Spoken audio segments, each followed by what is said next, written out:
n'est-ce pas?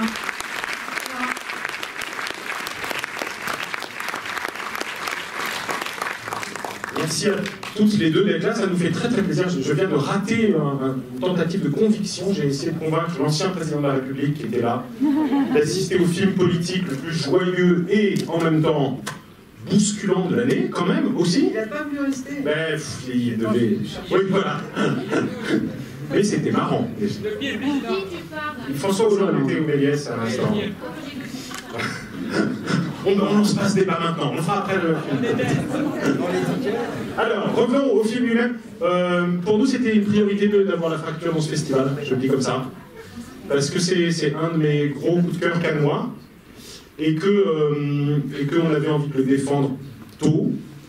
Merci au passage à Clémence Dubac, la distributrice, que vous pouvez applaudir aussi, qui nous a permis cette avant-première. Et qui nous permet aussi de montrer demain soir le film de Nanni Moretti. Ah oui, tout l'applaudissement, attends, et Moretti, ça va, oui. Je révèle un secret, normalement on n'a pas le droit de révéler ce qui se passe dans les jurys, mais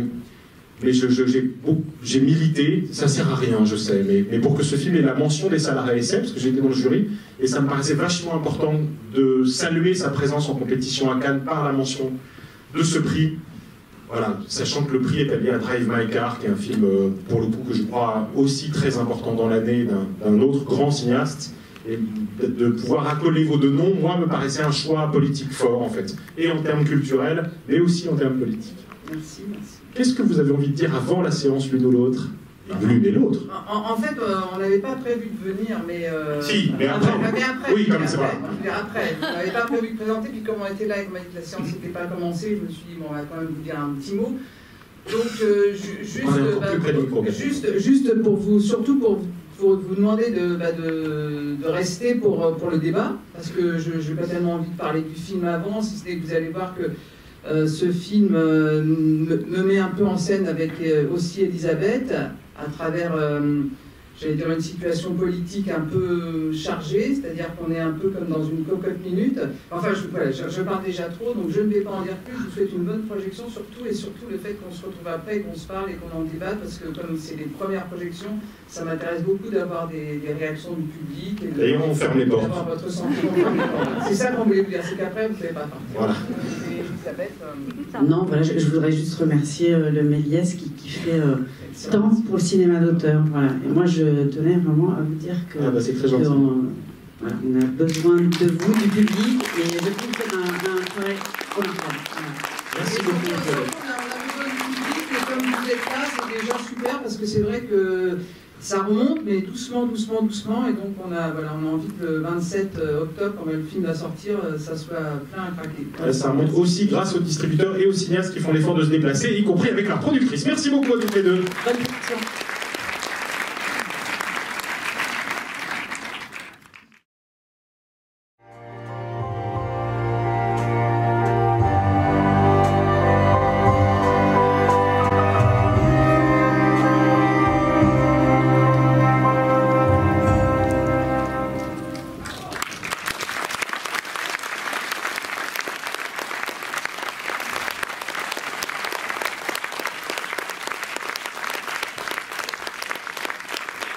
Elisabeth Pérez et Catherine Corsini.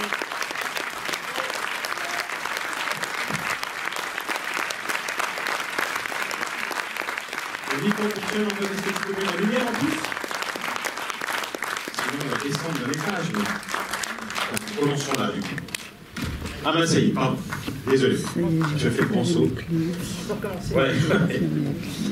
Merci beaucoup à toutes les deux d'être là. Je vais commencer par une question inhabituelle, mais parce qu'on reçoit la productrice et la réalisatrice. Mais la particularité de ce film quand même, y compris dans la façon dont vous abordez le film dans le dossier de presse, c'est qu'en fait, on reçoit aussi les modèles du couple principal. Et tu as évoqué tout à l'heure, je me mets à parler comme François Hollande, j'ai eu un truc bizarre là. Tu as évoqué tout à l'heure dans la présentation, c'est-à-dire assez clairement, le couple s'inspire de votre propre relation, en tout cas en partie. Est-ce que tu peux nous raconter ça? Comment, pour le coup, votre collaboration de productrice, scénariste et votre couple a constitué, d'une certaine façon, la trame du récit sur la partie histoire entre les deux protagonistes? J'ajoute un truc juste, parce que tu dis ça dans le dossier presse. Il se trouve qu'un des points de départ vraiment et un des déclencheurs du film, c'est toi qui tombes dans la rue et qui te pète le coude ou le bras, ou voilà. Non mais ça c'est une... Vous m'entendez? Parce que tout à l'heure, vous m'entendez. Ça c'est une réalité, c'est qu'effectivement, on est en couple, on travaille ensemble, et qu'on était à un moment d'exaspération due, j'allais dire, justement aux manifestations des Gilets jaunes que Elisabeth regardait en boucle sur la télé, et une espèce de fascination, et ça me rendait dingue, ça m'énervait, donc voilà, on s'est engueulé là-dessus très fort, et en sortant de chez nous pour aller à un dîner, d'ailleurs, il y avait la fascination, c'est qui se passe, c'est quand même important. J'avais vu la fracture 2. Je disais, on arrête de regarder la télé ça désinforme, c'est des infos de France Télé, voilà, donc s'il te plaît, voilà. Oui, mais... Voilà, donc on était exactement dans ce truc-là. Bon, on vous croit. Et si tu veux avoir des infos, tu ne regardes pas la télé, tu ne regardes pas le 20h à la voilà. Tu marchais tellement vite et tu criais tellement fort que tu es tombé. Voilà.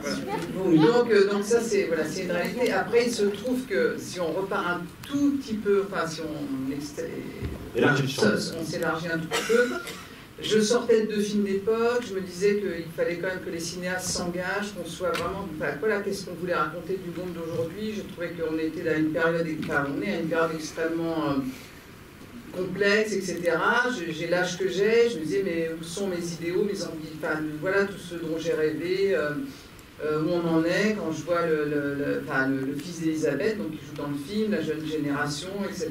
Je me dis qu'est-ce qu'on leur laisse, etc. C'est vrai qu'on n'arrête pas de voir un monde qui va très très mal. Donc voilà, j'avais envie d'interroger aussi avec ce film la société, et je voulais aussi ne pas le faire d'une manière ni dogmatique ni comme un pensum, mais me mettre moi au centre, avec mes interrogations. Et je repensais à tous les films qui m'ont toujours extrêmement plu, qui sont un peu comme des phares comme ça pour moi, des anges magnifiques qui me donnent envie de faire du cinéma. Je pensais à Charlie Chaplin, je pensais à Nanni Moretti, je pensais à tant de cinéastes qui m'ont enchanté et qui se mettent eux-mêmes en scène. Donc voilà, c'était des interrogations, des choses auxquelles je réfléchissais, je pensais. Et puis, voilà, cette chute nous a transportés toute une nuit à l'hôpital de la Lariboisière. Et là, j'ai pu voir le ballet des infirmières, j'ai pu voir cet hôpital comme une cocotte minute débordé à feu et à sang, et avec des gens qui sont extrêmement dévoués, extraordinaires et tout, et je me suis dit, tiens, c'est peut-être l'endroit qui pourrait être un point de départ pour une confrontation, pour justement des gens d'univers différents, quel regard je peux avoir sur eux, comment je peux arriver à trouver des situations qui permettent aussi de se moquer les uns des autres, et qui se permettent aussi de trouver le lien entre chacun, quoi. Comment on a des a priori les uns sur les autres, et comment à un moment, dans des situations d'urgence, on se retrouve, ou comment on s'écharpe, etc. Et c'est né dans cette nuit un peu délirante quand même, parce que d'abord tu m'as dit que mon manteau était plein de vomi, et c'est vrai. Je me dis mais c'est pas possible, enfin, bon, voilà, etc. Elisabeth, on veut ta version. Non, c'est ça, c'est le point de départ. Après, la question, c'était comment arriver dans ce moment tragique, en fait, de mêler les choses drôles avec le tragique. Je pense que ça, c'est une responsabilité quand même de se dire, est-ce qu'on peut rire là-dedans, dans ce cas, dans ce bordel absolu, comment est-ce qu'on peut se permettre, simplement ça, de se permettre d'être drôle, parce que c'est quand même voilà, on est dans un moment de pré-chaos, quoi. C'est-à-dire que ça pourrait basculer très très vite. Dans cette nuit à l'hôpital, voilà, il y avait des gens qui étaient seuls, je voyais bien qu'il y avait 2-3 infirmières débordées, que les gens attendaient depuis 8-10 heures, que toi t'as attendu 70 heures avant d'être opéré, je sais plus, 2 jours, je sais plus, enfin c'était quand même... et puis c'était le 1er décembre 2018, donc c'était le 1er décembre. Et on entendait que les gilets jaunes arrivaient directement, ils s'étaient blessés gravement, et on ne les voyait pas, mais on savait que l'hôpital était débordé parce qu'il y avait des blessés de la MINF qui arrivaient, et il y avait un chirurgien orthopédique pour la nuit, quoi. En fait, la semaine d'avant, on avait été à une manifestation de femmes, et il y avait déjà une manifestation de gilets jaunes. Et on disait, eh bien évidemment, on va parler des gilets jaunes, on ne va pas parler de la manifestation des femmes. Donc on avait un petit a priori, enfin moi j'avais un petit a priori en disant, ils vont nous voler la vedette. Ouais. Et voilà, c'était quand même déjà, j'avais déjà un petit sentiment on était tous, c'est-à-dire que ce mouvement-là, au début, on a tous été... on s'est interrogé, en même temps on était content qu'il se passe quelque chose, qu'il y a un mouvement social fort, et puis en même temps on n'était pas forcément d'accord avec les raisons. Voilà, on se disait non, mais on est pour cette taxe sur les carburants, mais on ne s'est pas mis à la place de ces... Enfin, voilà, tout ça fait que ce mouvement, on y est allé, on les a pas soutenus. Il y a eu quelque chose comme là où Alors, on va revenir sur cette question-là, du doute et de l'honnêteté du film, que je trouve moi vraiment remarquable. Avant, je te glisse quand même une question, parce que les exemples que tu as cités, Chaplin et Moretti, effectivement, ils jouent leur propre rôle. Vous avez imaginé 2 secondes cette hypothèse-là, de jouer vos propres rôles dans le film? Non, ça fait longtemps que je pourtant j'ai voulu être actrice au départ, mais c'est pas vraiment... non, j'y ai pas vraiment pensé, mais parce que j'ai le sentiment que quand je prends Valeria, et quand on choisit Marina, j'ai l'impression que c'est tellement à la fois proche et presque... Voilà, c'est... D'ailleurs, c'était très drôle, l'autre jour, il y a le fils de Aïssatou qui joue Kim dans le film, qui est venu à la maison, et il a vu une photo du film de Valeria, il m'a dit « Ah, mais c'est toi ?» Donc voilà, donc je me suis dit « Bah voilà, c'est... » Non, j'ai pas ce désir-là de jouer à ce point-là et de me mettre en scène, mais c'est vrai que c'est des cinéastes qui me font vraiment rêver par la façon dont ils dénoncent des choses et dont en même temps ils font du récit, ils font quelque chose d'à la fois ludique et à la fois sur lequel on peut rire des travers les uns des autres, et c'est ça que je trouve absolument jubilatoire, et en même temps prendre conscience de beaucoup de choses qui vont mal dans la société ou entre les gens, quoi. Alors moi, ce que je trouve vraiment beau sur le geste politique, c'est effectivement à un moment d'essayer de faire une pause et de se dire, d'interroger ses propres préjugés, parce que le film parle beaucoup de ça quand même. Quelle image j'ai de l'autre, quelle image l'autre a de moi. Entre autres, ça part sur la question du vote, où l'une pense que l'autre a voté Le Pen et l'autre pense que l'une a voté Macron. Et donc il y a déjà tout de suite une sorte de stigmatisation qui réduit l'autre à une espèce de catégorie générale.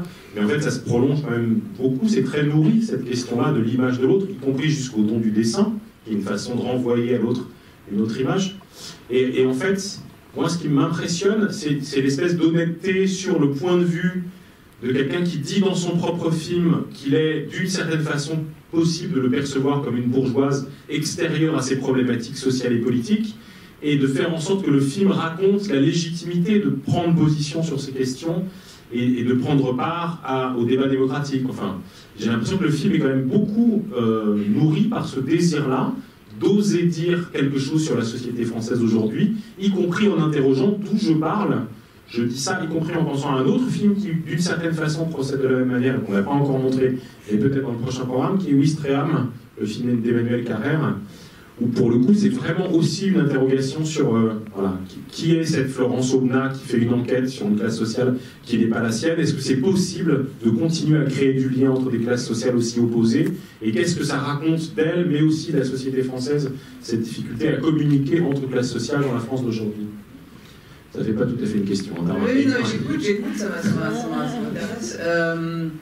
Dans tous les cas, il se trouve que quand j'ai fait La Belle Saison, j'étais très sensible à cette question que les gens se posaient en 68 et dans les années 70, dans les années très militantes, c'est d'où tu parles, qui tu es, d'où tu parles. Et peut-être que c'est pareil, hein, les films se répondent, les films se poursuivent, et peut-être c'est quelque chose qui m'a interpellée, qui fait que je me suis sentie légitime à partir du moment où je pouvais parler à partir de là. Et puis j'ai repensé aussi quand j'avais fait un film, à la fois aussi un de mes rares films où il y a de la comédie et où je me mets aussi un peu en scène tout en me cachant, etc., qui était La Nouvelle Ève, et où en même temps je trouvais que par rapport...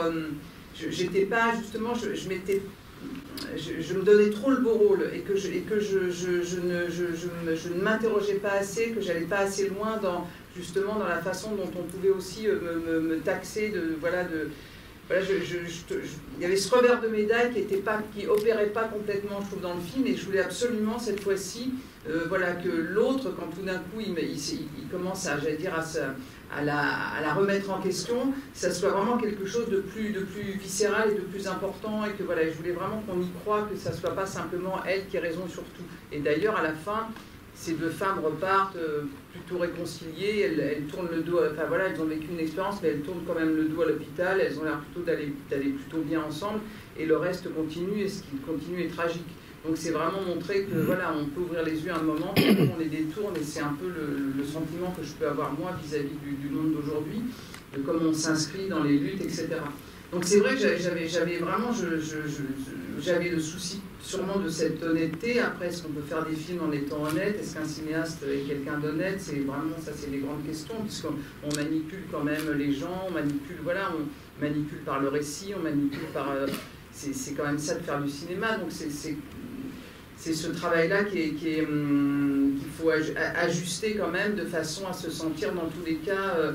que la pensée, je pense que c'est la pensée qui fait que tout d'un coup on peut croire à un récit, on peut croire à quelque chose, justement on peut croire à une honnêteté, parce qu'on essaye de ne pas tricher sur certaines choses, ce qui a été par exemple le cas avec tout ce qui est de la fabrication de l'hôpital dans le film, la recherche des soignants qui ont travaillé sur ce film, et qui ont été extrêmement, j'allais dire...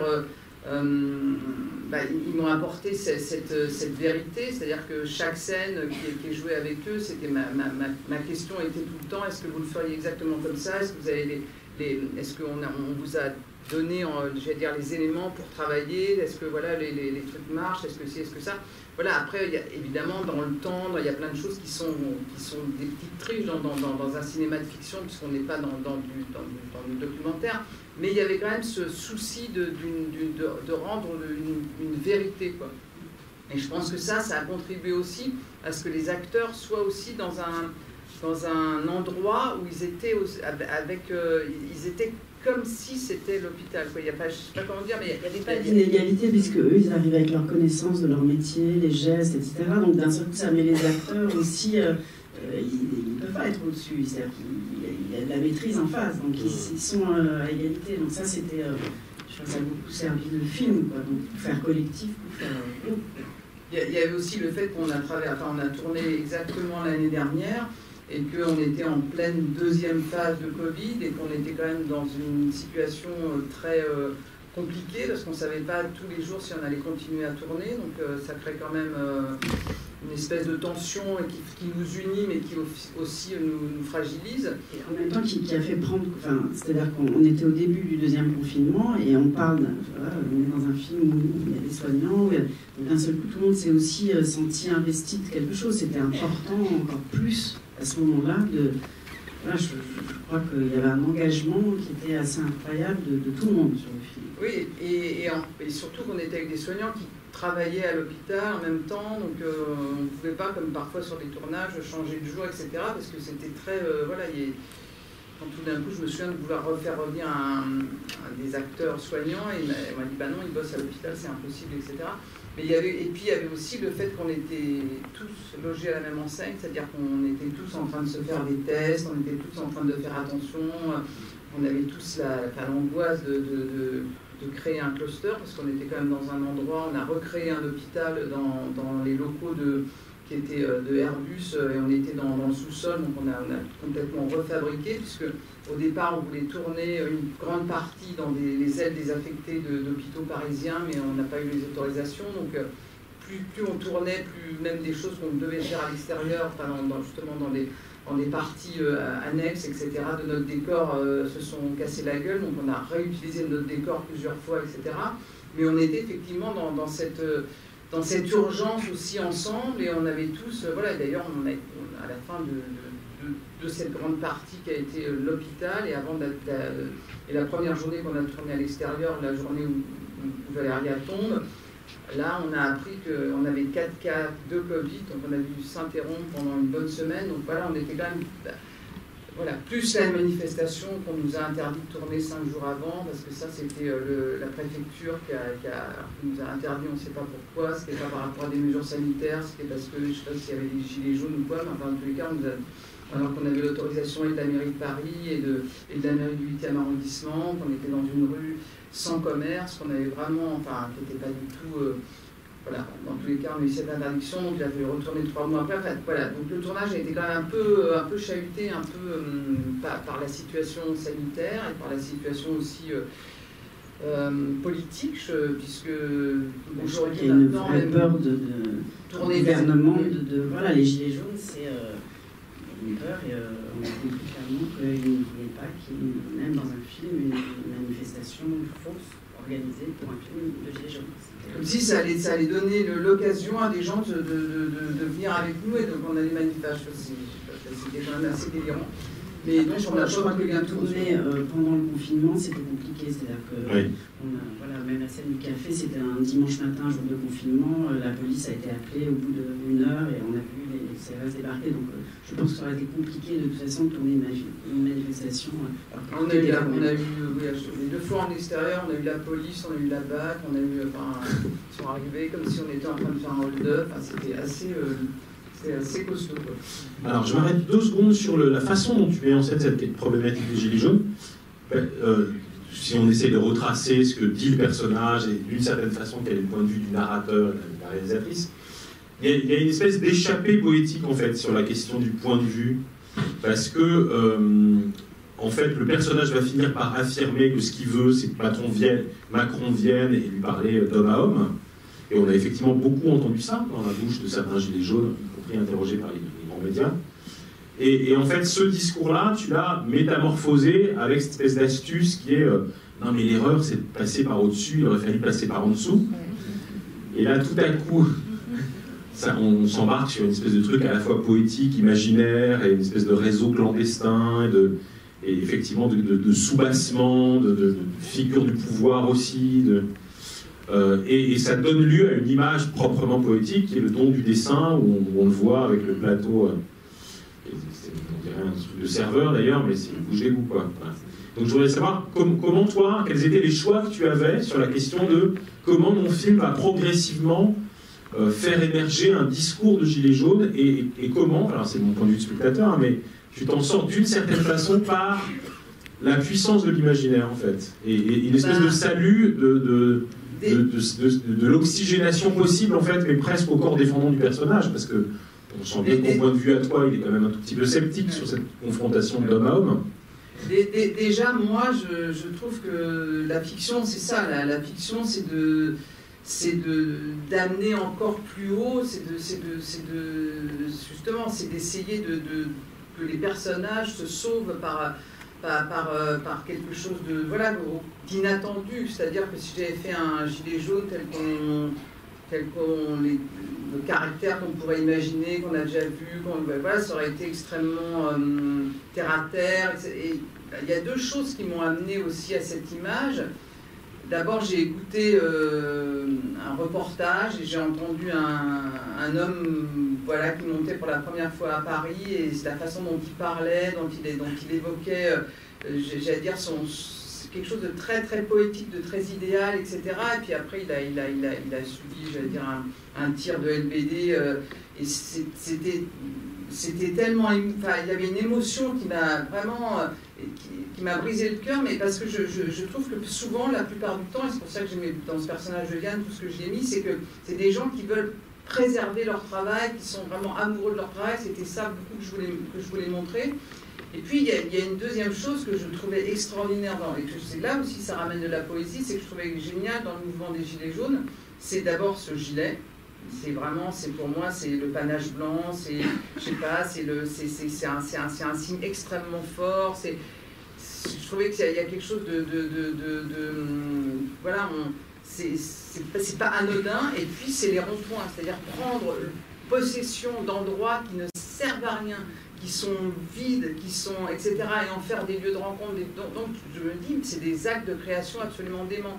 Donc, j'avais cette idée, justement, de ramener de la création, de ramener de l'imaginaire, de ramener une espèce de beauté et voilà, et de rêve de ce qu'on pourrait être, que dans ce côté Robin des Bois, dans le personnage de Yann, quoi. C'est ça qui a participé beaucoup à comment j'ai essayé de révéler dans les dialogues quelque chose, voilà, de métaphorique, quoi, dont elle se moque un peu, qui la fait rire parce qu'elle est sous médicaments, mais en même temps qui l'enchante aussi, quoi. C'est-à-dire, voilà, c'est que je me disais, il faut arriver à ce que ce personnage nous enchante aussi par son idéal et par sa candeur, parce que j'aimais énormément cette candeur, quoi. Tu parles du rapport au travail, mais c'est ce qui les rapproche aussi, parce que pour le coup, tous, et en particulier les deux personnages qui sont supposés s'opposer, y compris parce que tu choisis de faire en sorte que l'une soit blessée au bras, l'autre soit blessée à la jambe, et que ce soit précisément cette partie-là du corps dont elles aient besoin l'une et l'autre pour exercer leur travail, elle pour dessiner, lui pour conduire son camion. Et on voit bien que là, il y a une espèce de nécessité de continuer, de lutte pour pouvoir affirmer la possibilité d'y arriver quand même, que ce soit en changement de main ou en conduisant malgré tout. Voilà, donc... C'est surtout ça les lie, quoi. Ouais, voilà, l'hôpital, c'est aussi l'endroit de la fragilité. Quand on arrive à l'hôpital, on est démunis, c'est sûrement pas l'endroit où on se retrouve, voilà, on s'y retrouve parce qu'il y a un accident, il y a quelque chose, c'est inattendu, ça bouleverse une journée, etc. Et on est dans un état de fragilité, et c'est ça aussi qui fait qu'on peut être à la fois énervé, on veut en sortir le plus vite possible, à la fois on a envie d'être aidé, voilà, qu'on nous soigne et tout, et c'est aussi de se rendre compte que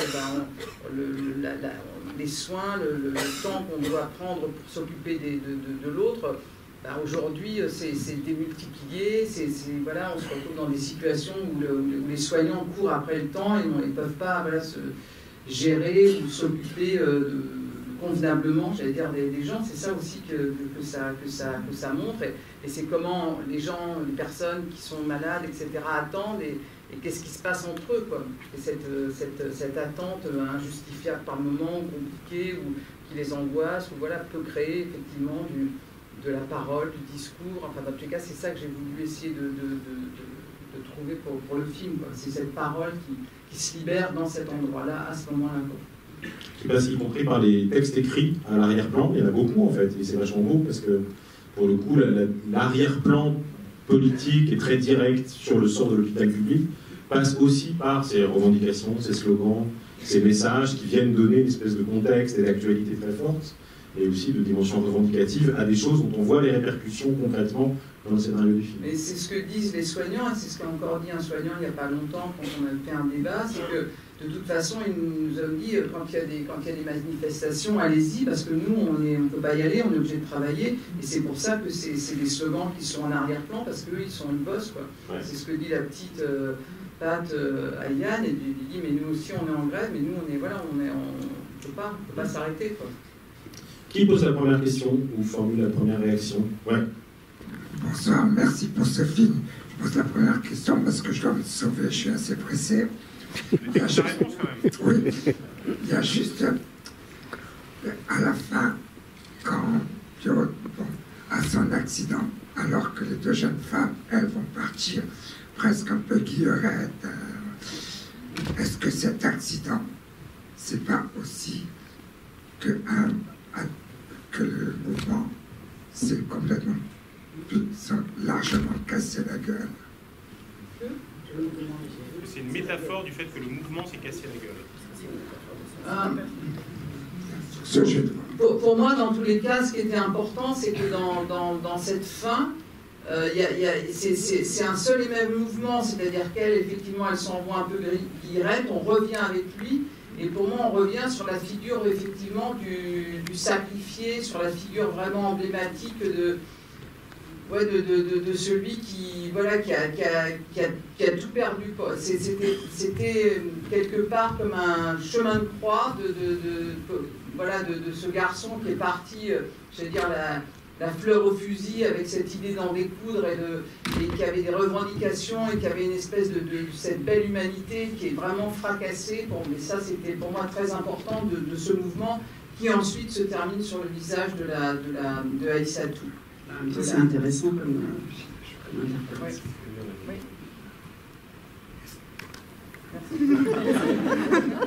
Monsieur Parr. C'est intéressant, oui, effectivement, ce que vous vous avez soulevé comme c'est vrai. Comme bonnet.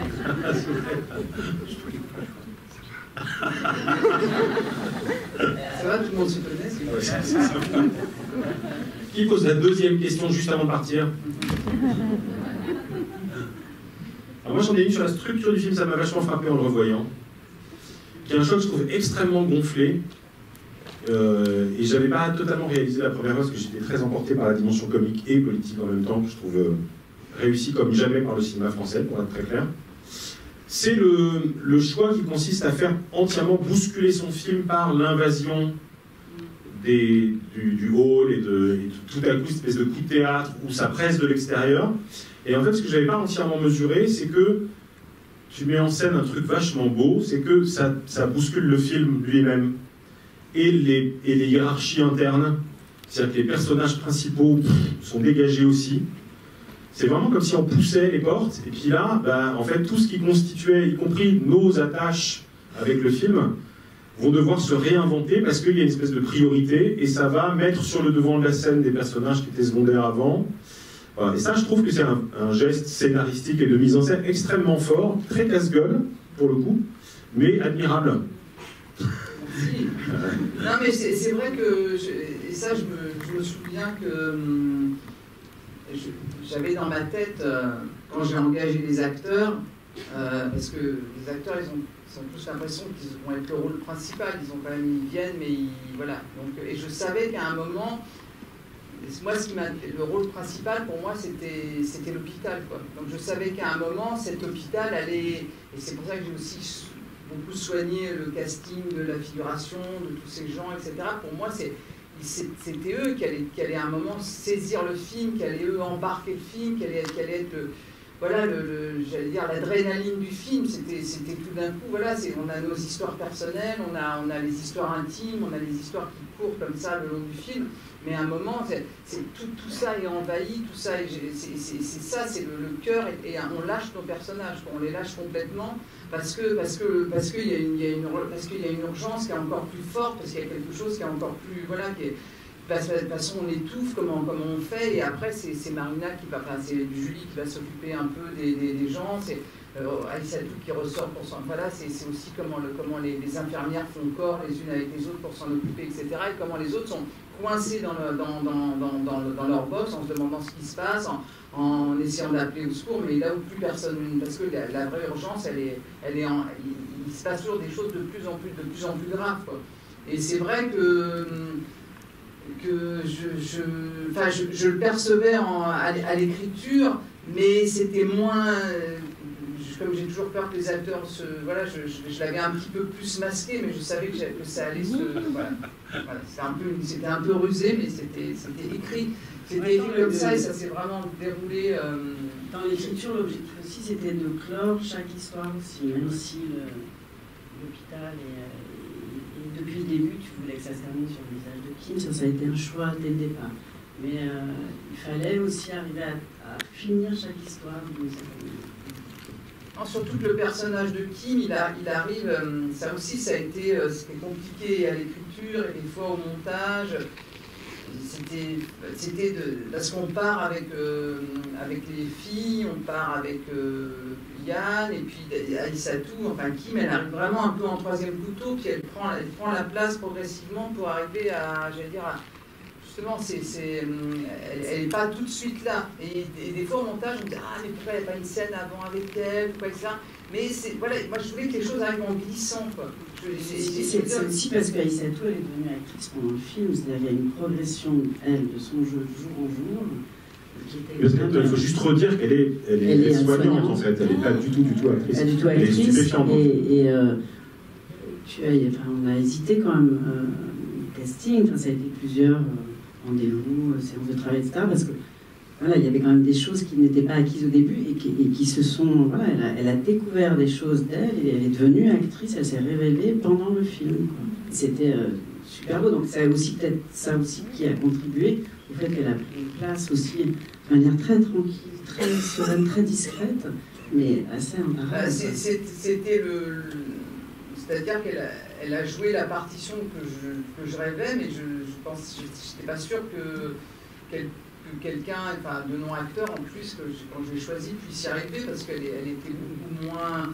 Enfin, c'est vrai que pour autant, elle a, je veux dire, dans le film, elle a amené une espèce de puissance comme ça, justement d'émotion, de sincérité, de force, etc., auquel je croyais tout le temps. Et c'est vrai qu'elle a, je sais pas, ça entre les essais que j'ai vus, où elle était juste, où elle était, je me suis dit, bon, on y va, parce que je ne trouvais pas d'actrice qui arrivait à amener cette justesse de la façon dont elle s'occupait des gens, dont elle pouvait et c'était, comme j'avais d'autres soignants à côté, de toute façon, ça ne marchait pas, une actrice, ça ne fonctionnait pas du tout.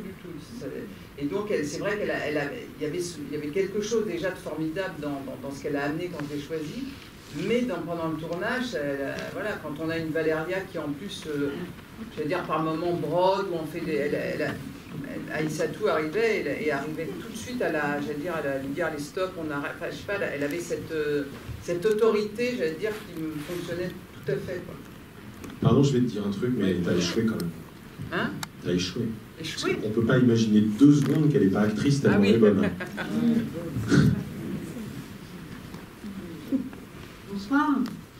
Moi, je voulais une précision concernant la scène avec le patient. La scène avec le patient psychiatrique. Je voulais savoir, en fait, comment elle avait été écrite, imaginée. Est-ce qu'elle est partie d'une histoire réelle ou est-ce que c'est raconté par les patients ou voilà. Enfin, est-ce que ça peut arriver? C'est vrai qu'elle est tellement incroyable et intense. Merci. En fait, ce personnage, il a évolué. Au départ, dans l'écriture, justement, c'était plutôt un ex d'une des infirmières. Parce que j'ai lu aussi beaucoup de choses. J'avais aussi envie de parler de l'hôpital, puisqu'il n'y a plus d'urgence psychiatrique et souvent l'hôpital se retrouve avec des malades, justement, en psychiatrie qui arrivent. C'est vrai que j'ai lu et je me suis allée beaucoup aussi passer des nuits à la Rivoisière et beaucoup d'infirmières m'ont dit qu'elles étaient agressées, maintenant il y a des espèces de boutons rouges poussoirs parce que dès qu'il y a une agression, il faut que, voilà, pour que les gens puissent intervenir. On sent qu'il y a vraiment de plus en plus de gens qui sont en désespérance, qui viennent à l'hôpital et tout. Donc j'avais vraiment envie de toute façon de traiter de cette chose psychiatrique. J'ai vu un patient un soir justement voir une infirmière, elle dit ah, heureusement que tu es là, ma soeur, etc. C'est comme ma soeur, etc. Donc il y a plein de phrases comme ça que j'ai piquées. Et puis j'avais lu que justement le 8 décembre à Tours, il y a un mec qui était rentré dans l'hôpital avec un flingue parce qu'il voulait voir une infirmière dont il était amoureux, etc. Donc j'ai un peu tout ça, ça a fait une espèce de tambouille aussi dans ma tête. Et voilà, c'est ce qu'on a un peu aussi, on a inventé un peu des parcours aussi avec les scénaristes aussi avec qui j'ai travaillé. Et puis il y a eu une autre infirmière, la petite brune là, qui joue dans le film, là, qui est infirmière mais qui aussi fait du stand-up et qui a aussi pas mal écrit sur l'hôpital, avec laquelle j'ai conversé par rapport à ce personnage en disant mais tu crois qu'il dirait ci, qu'il dirait ça, comment il s'appelle. Voilà, ce personnage s'est construit de cette façon-là. Et pour moi, c'était très important de sentir que l'hôpital peut être un lieu de refuge pour certaines personnes, parce que la nuit, on a été à l'hôpital, c'était la première ou la deuxième nuit, parce que j'ai eu des complications, je suis retournée une deuxième fois, et où dehors, je voyais une jeune fille qui était là, mais qui passait ses nuits, qui venait tout le temps. C'était comme un endroit, comme une famille. Elle était sur les marches dehors et il y avait c'est comme un refuge. Il y a des gens qui viennent, voilà. Donc et elle avait l'air effectivement pas tout à fait, j'allais dire en phase, quoi. Mais elle avait besoin d'être là, de sentir des gens autour d'elle, de pouvoir parler, etc. Et donc c'est un peu, voilà, c'est un peu toutes ces choses-là qui ont créé ce personnage. Et en plus, j'ai eu la chance de travailler avec Marin, qui est un jeune acteur, mais qui a vécu aussi des choses assez compliquées dans sa vie, à l'adolescence, etc. Et donc, qui a aussi une fragilité. et qui, quand il est arrivé, parce que j'avais pareil, j'ai fait des essais avec des acteurs, avec des gens, et je trouvais, et quand il est arrivé, j'ai trouvé tellement extraordinaire, tellement bouleversant, que voilà, par contre, je lui ai dit, ce rôle, ça va être intense, ça va être difficile, tu es sûr que tu vas pouvoir le jouer, il était absolument à fond, convaincu, et ça a été un moment assez incroyable, cette scène avec Aïssatou, parce que effectivement, à un moment, je lui disais allez, vas-y, voilà, il a mis le ciseau un peu très près de son aorte, donc je sais pas ça. Carotide. Carotide. Oh là là, excuse-moi. Et donc elle a eu très peur, alors c'est un ciseau qui évidemment qui ne peut pas la blesser, mais quand même elle a eu très peur, elle s'est arrêtée. Moi j'avais dit si vous dites stop, on arrête tout de suite la scène et je veux pas, voilà, donc elle a dit stop et on a arrêté la scène et là elle s'est mise à pleurer, donc je suis allée la voir, voilà, je lui ai dit excuse-moi, mais t'as vu, dès qu'on arrête s'il y a un problème et tout, oui, c'est bien. Et puis comme je suis metteur en scène et que quand on est metteur en scène, on manipule, je lui ai dit mais bon, ça va mieux, ça va, etc. Je lui ai dit mais tu sais, si tu pouvais exactement pleurer comme tu as fait là, ça serait super. Et là, elle m'a dit, mais c'était super beau, parce qu'elle me dit, mais Catherine, mais je ne saurais pas le faire, je ne suis pas actrice. Je lui dis, bah écoute, essaye, puis on verra. On est arrivé, elle a tout de suite, c'est là qu'elle est devenue actrice. Après, même au post-synchro, elle l'a refait. Au post-synchro, je lui ai demandé de revenir pour rajouter un peu des respirations, parce qu'on demande souvent, voilà, on essaye encore de peaufiner des choses, donc on a besoin un peu plus de respiration. Elle a demandé à mon monteur, qui est un peu costaud, de la serrer comme ça, et elle a retrouvé la même émotion. Je lui ai dit, mais t'es incroyable, quoi. Voilà, donc oui, je sens qu'il y a eu un truc qui s'est passé à ce moment-là, et c'est vrai qu'ils avaient parlé ensemble avant, il y avait quand même il y avait beaucoup de respect dans le travail qu'on a fait ensemble, donc il n'y avait pas dans tous les cas, il n'y avait pas de piège par rapport à ça, il y avait vraiment...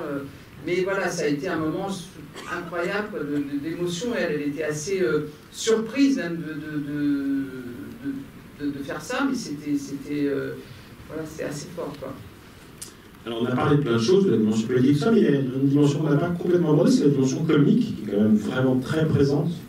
Et tu disais toi-même que dans La Nouvelle Ève, par exemple, il y a cette dimension-là, mais là c'est tellement central, c'est vraiment quand même aussi le genre du film, en tout cas au moins pendant sa première partie, après il y a des choses qui brillent un peu, qui vont rien, mais j'ai envie de te demander d'où tu sais que tu sais écrire une comédie à ce point, enfin comment on sait qu'on sait faire ça et qu'on va pouvoir oser. Est-ce que précisément c'est dans le dialogue entre vous qu'à un moment on s'est dit allez on y va, on assume tellement le genre, et question liée, comment on travaille le rythme, a fortiori quand ça part à ce point sur les chapeaux de roue, parce que la particularité du film c'est quand même d'être extraordinairement rapide, notamment dans la gestion des crises, du dialogue, des bons mots entre guillemets, dans la répartie de l'une à l'autre, etc.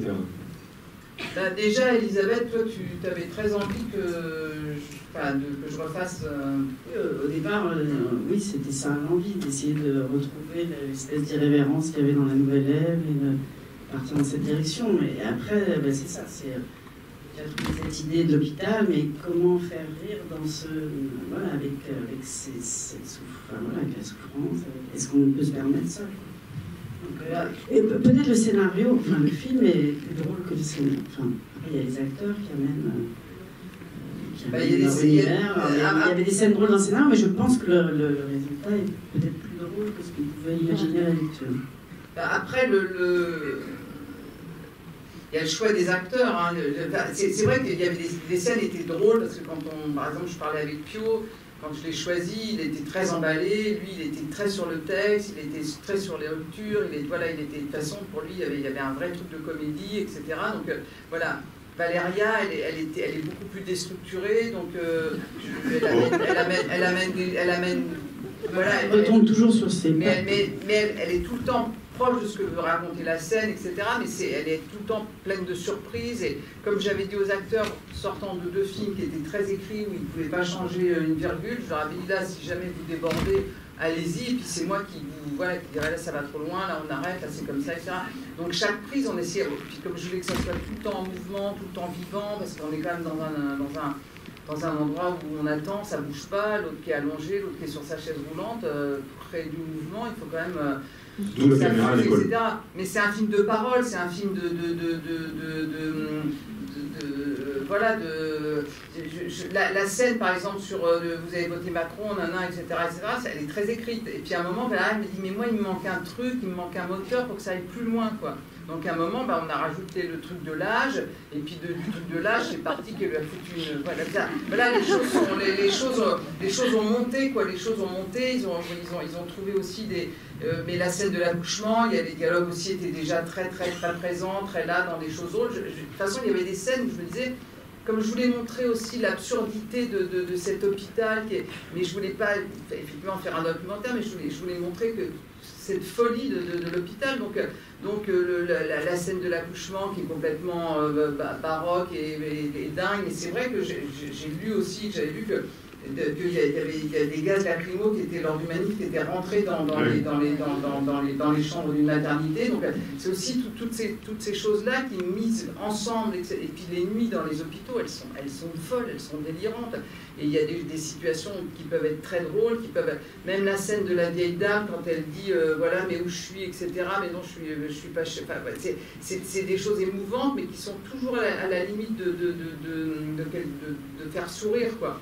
Et c'était ça, c'était d'arriver, d'être tout le temps sur la crête. C'est-à-dire qu'il y a des scènes qui étaient...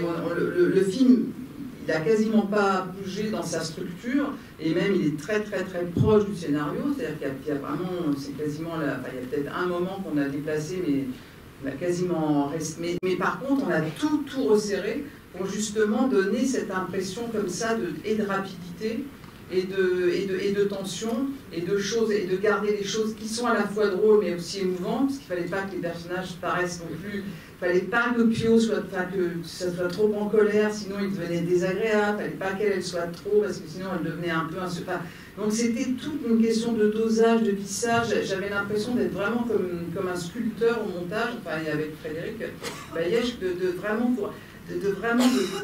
construire, d'être là, de dire il faut retirer un peu de ça, il faut rajouter un peu de ça. C'était vraiment ce travail-là, parce que je me souviens très bien quand le mixeur avait lu le scénario, il m'avait dit mais le film est déjà monté. C'est vrai que la structure n'a pas du tout changé, et ce qui a changé, ça a été entre une première version dont on a été assez content et qu'on a trouvé assez vite, ça a été de s'arracher un peu pour densifier, pour vraiment, voilà, pour trouver encore plus de rapidité, encore plus de... Et parfois, c'était au prix de couper une très bonne réplique, une bonne scène, un bout de scène qui restait, qui était bien, mais parce qu'on disait, allez là, faut pas être complaisant, allez là, faut... C'était pas facile, parce que des moments, je résistais, parce que il y a tellement de choses que je trouvais super, donc c'était vraiment voilà, fallait pas lâcher cette tension et de se dire ce qui est important, c'est le courant c'est la frénésie, c'est cette nuit, etc. Et d'arriver à manager la peur, l'angoisse, la tendresse, l'irruption des événements qui surprennent tout le temps dans une nuit. Moi, toutes les nuits là, que j'ai passées aux urgences, il se passe des trucs de dingue, et c'est tout le temps fou, quoi. Et donc c'était ça, c'était d'arriver à créer ce... Je sais pas qu'est-ce que t'en penses, Isabelle, toi qui as vu plein de montages. Non, mais c'est ça, c'est qu'à un moment, il a fallu... Tu dis que la structure est proche, il y a des choses qui sont nées au tournage, et puis il y a des choses qu'il a fallu couper parce que ça ralentissait, ou ça devenait un peu explicatif, alors qu'il il fallait trouver ce mouvement vers le haut qui monte, et cette tension qui monte. Voilà, c'était des ajustements et un travail de précision au montage. Déjà bonsoir, et je voulais vous féliciter pour la qualité de ce film, votre finesse de regard, la tendresse aussi qu'il y a une poésie, il y a une dramaturgie. En fait, il y a une symbiose de plein d'éléments qui sont juxtaposés les uns aux autres. C'est une fresque sociale, une fresque historique, et une image qui est extrêmement émouvante, je trouve.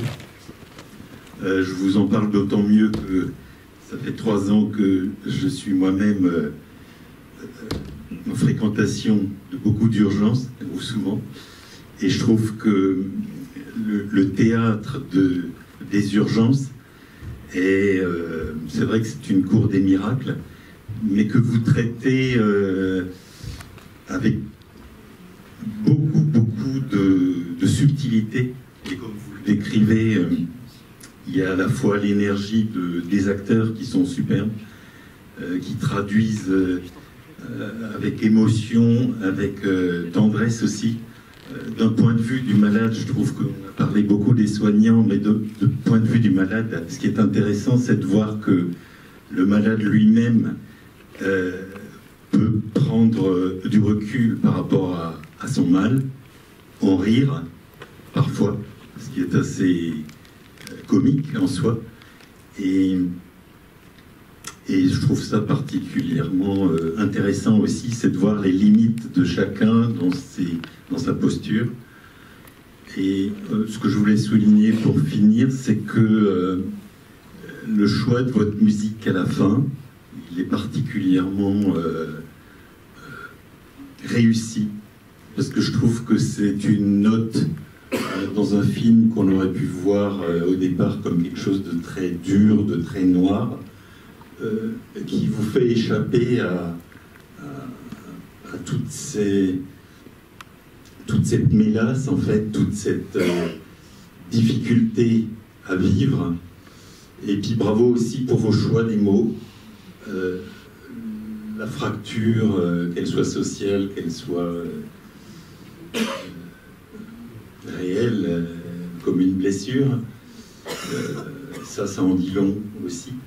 Et puis, je vais m'arrêter là. Mais peut-être, Elisabeth, tu peux parler de la musique, parce que ça a été un... Je trouve que la musique, excusez-moi, mais moi je la ressens comme une libération et une note d'espoir, justement par rapport à la clôture d'un sujet qui est dramatique, qui a une dramaturgie. Et là, on s'envole, j'ai l'impression, avec ces quelques notes Je suis contente de ça, parce que... Merci. Parce que Catherine, au début, n'avait pas confiance dans le film et avait mis beaucoup de musique. Et une musique qui n'allait pas avec le film. C'est-à-dire que le film n'avait pas besoin de musique, du tout. C'est-à-dire qu'elle avait, je sais pas, elle était partie dans un délire, une musique à la Carpenter, avec une espèce de tension comme ça dans la musique, de suspense. Et je sais pas, moi je lui disais, mais arrête, on dirait un mauvais téléfilm sur M6, ou un mauvais polar. Et pendant 2 mois, j'ai souffert à toutes les projections parce qu'il y avait cette musique et les gens venaient et les gens disaient mais non, mais c'est quoi cette musique là, ça va pas. Et voilà, au bout de 2 mois, je dis mais essayons une projection sans musique. Et juste ce morceau au début que je trouvais vraiment super parce qu'il accompagnait, enfin voilà, il avait trouvé quelque chose sur le début. Et puis essayons le reste. Je crois que ce film ne veut pas de refus de la musique. Et peut-être ouvrir à la fin avec un morceau, voilà, qui un peu apaisant, quelque chose qui, même si c'est au début, voilà, quand Yann revient blessé, etc., la musique est prenante, quoi. Et puis après, de partir sur quelque chose. Voilà. Et le jour où elle a accepté de voir le film sans musique, pour moi, j'ai vu le film pour la première fois. C'est-à-dire que je me suis dit, voilà. Il n'y a pas besoin de musique. Il y a le son de l'hôpital, il y a ce qui se passe, il y a les voix, il y a déjà beaucoup de choses à écouter, il y a plein de... En plus, les gens du son ont fait un travail incroyable de reconstitution, parce que c'était un studio, donc tous les sons, tout ce qu'on entend, c'est reconstitué. Il a fallu faire un travail d'orfèvrerie pour recréer... Voilà, et ça suffisait largement. Voilà, c'est parce que c'est intéressant, c'est aussi quand on fait un film, quand on commence à le monter,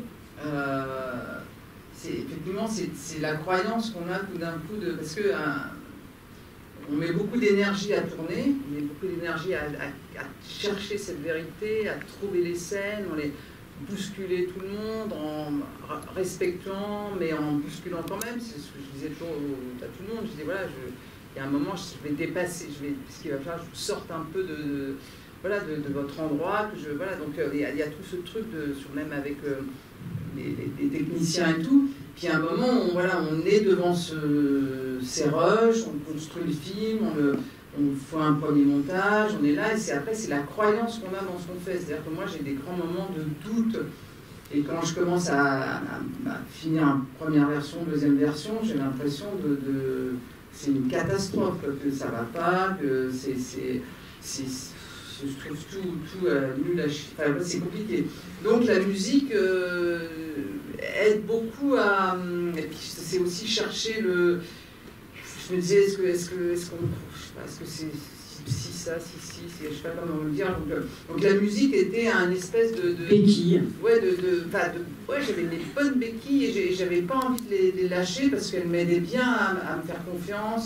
Donc effectivement, j'avais mis une musique à la Carpenter, dans les sous-sols, dans les couloirs, quand il y avait la baston, etc. Boum, ça reprenait. Je voyais Elisabeth qui faisait des pompes, je trouvais ça atroce et tout. Et je me disais, mais bon, moi j'avais besoin de voilà, puis c'est vrai que le moment où tu as... De toute façon, c'est le chemin d'un film, chaque film a un chemin. Le moment où on s'est dit, allez, où tu m'as vraiment effectivement bousculé pour... parce que même le monteur était hésitant, etc. Le moment où on a épuré, et où tout d'un coup on s'est dit, allez, et aussi les gens du montage son m'ont dit, mais allez, on n'a pas besoin, etc. Ça a été en même temps une libération et le fait effectivement tout d'un coup de croire dans son récit, ce qui n'est pas toujours facile, surtout quand c'est un récit qui est multiple, voilà, où on a quand même parlé d'aujourd'hui, de parler de l'hôpital, voilà, voilà, on ne sait pas du tout comment ça va être perçu, quoi. Donc c'était voilà, c'est vrai que ça a été un moment assez... Et j'ai trouvé que effectivement, quand cette musique du début qui vous emmène comme ça, puis qui après revient juste à la fin, je me dis, effectivement, ça y est, on a conclu, quoi, la boucle, on a trouvé l'équilibre, quoi. Mais cet équilibre, jusqu'au dernier moment, il est difficile à trouver, quoi. C'est un peu comme dans ce débat. On a bouclé, on a trouvé l'équilibre, y compris en passant par le doute et la contradiction. Merci beaucoup à tous les deux. Merci à tous à demain pour l'avant-dernière journée du Festival du film mondial en partenariat avec François Méliès. Merci, François.